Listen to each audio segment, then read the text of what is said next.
the most interesting part of it, which is the resignation letter that Mark Milley wrote but didn't send. So I'm just going to read a little bit about that so that you can speak about it. This was drafted in June of 2020 after what happened in Washington outside the White House with the use of the military. And he said, "It is my belief that you were doing great and irreparable harm to my country." While one impending book is offering up photos of torn-up documents President Trump tried to flush, another forthcoming book details how Trump sought to model his leadership after the Nazi regime. Welcome into TYT's Overruled. I'm your host, Adrienne Lawrence. President Trump told his top White House aide that he wished he had generals like those who reported to Adolf Hitler. That's according to an excerpt from the upcoming book, The Divider, Trump in the White House, by Peter Baker, that's the New York Times White House correspondent, and Susan Glasser, that's staff writer for The New Yorker. The 2017 conversation was recounted by John Kelly, that's Trump's former chief of staff. Here are the deets. It turned out that the generals had rules, standards, and expertise, not blind loyalty. The president's loud complaint to John Kelly one day was typical.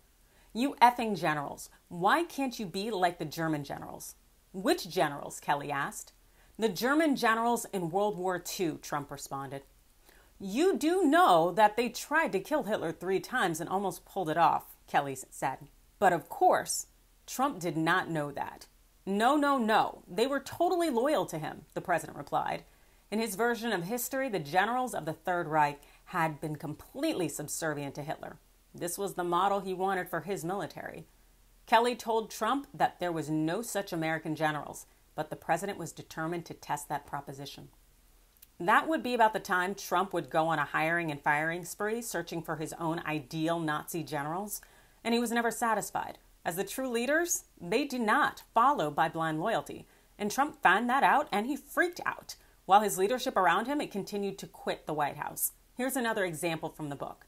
This one from General Mark A. Milley, who served as chairman of the Joint Chief of Staffs.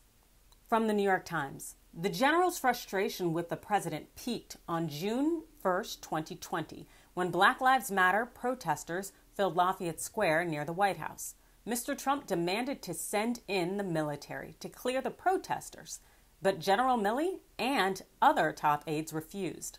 In response, Mr. Trump shouted, "You are all losers," according to the excerpt. Turning to Milley, Trump said, "Can't you just shoot them? Just shoot them in the legs or something." I don't know how many more examples are necessary for people to understand that Trump has never been fit to lead. The man evidently admires Hitler, a genocidal dictator.